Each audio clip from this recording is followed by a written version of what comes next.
Welcome students to the SRBPS virtual classroom program. I'm Prerna Rathi, your biology teacher. I hope you are making full use of our YouTube channel and learning through it. So now students, let us start today's class. Today we will be discussing chapter 15, natural resources. In this presentation, we would be discussing the introduction to natural resources, biosphere and its components, air and atmosphere, then wind formation, rain and air pollution. So let us start one by one. What are natural resources? The resources of the earth, that is air, water, soil, mineral, living organisms, are known as the natural resources. The outer crust of the earth is known as lithosphere, that is the land part is called lithosphere. The water part is known as hydrosphere and the layer of air that surrounds the entire earth is known as atmosphere. And my dear students, together, as you can see in the pie chart, together atmosphere, lithosphere and hydrosphere make the biosphere. Bio means living, sphere means a circle. So earth is basically a sphere which supports life along with its major components lithosphere, hydrosphere and atmosphere. Let us discuss them one by one. Let us begin with atmosphere. Atmosphere is composed of air. Air is a mixture of gases like nitrogen, oxygen, carbon dioxide, water vapor and other gases. During the respiration, living organisms use oxygen in order to break their food and produce lots of energy for their daily activities. In turn, this results in the release of carbon dioxide in their body. Along with that, the burning of fuels like coal, petroleum also uses oxygen. The process is called combustion and the end product of combustion is carbon dioxide. During photosynthesis, green plants convert this carbon dioxide into glucose, which is an organic food material stored in plants, and also releases oxygen as a byproduct. This process helps to maintain the oxygen carbon dioxide balance in nature as it is clearly visible in the picture too. Now, the role of atmosphere in climate control. The atmosphere acts like a blanket around the earth, and air, my dear, is a bad conductor of heat. It prevents sudden increase in the temperature during the day when there is a lot of sunlight and also slows down the escape of heat during night. So, it maintains an average temperature of the earth which is fairly steady. ऐसा नहीं है कि दिन में बहुत गर्मी और रात में बहुत ठंड. तो एटमॉस्फेयर क्या करता है? Certain amount of energy in the form of heat trap करके रखता है so that the temperature on the surface of the earth can be maintained.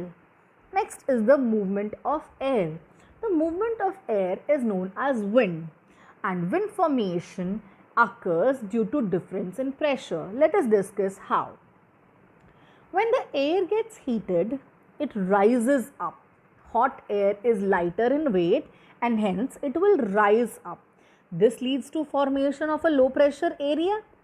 Now, the cool air from the high pressure area will take its place. This movement of air causes wind. Now listen carefully.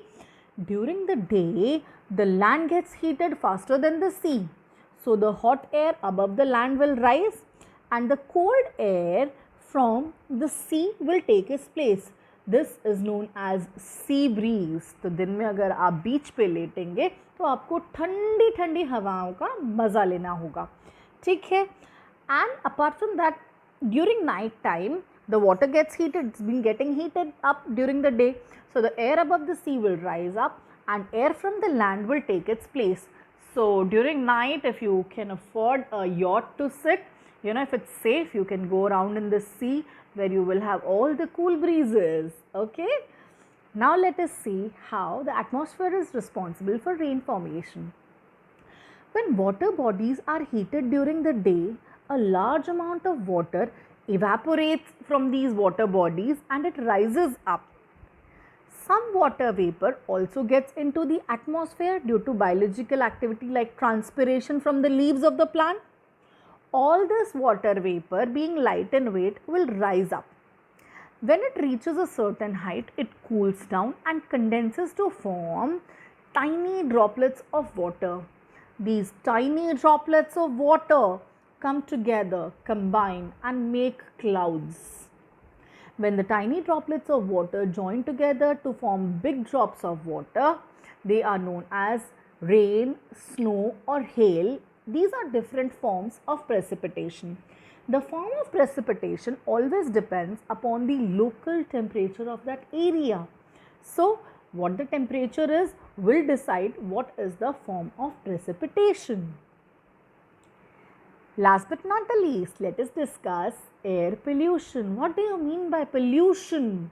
Pollution means contamination, gandagi phailana. Let us now discuss air pollution.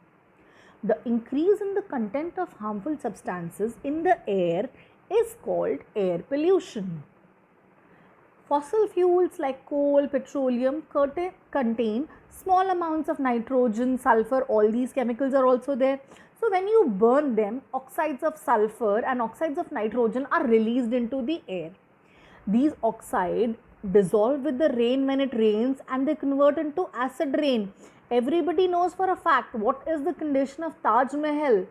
Right now, it is facing discoloration because of this acid rain problem. Burning of fossil fuels also releases unburnt carbon particles which reduce the visibility during cold weather along with the condensed water. Dhund ke time, it leads to formation of smog. Smog is equal to smoke plus fog. Regular breathing of these substances can cause various allergies, cancer, heart diseases, etc. So, air pollution is very unhealthy and we must try to bring down air pollution. So, children, find out various creative ways that you can use to control air pollution. Let us now recapitulate the entire presentation for today. Today, children, we have discussed biosphere and its components. We discussed about air and atmosphere, about the role of atmosphere in climate control and wind formation. We discussed rain formation and air pollution. So students, I hope you learned and understood what I taught. Until next class, stay safe, stay happy, stay healthy. Take care. Goodbye.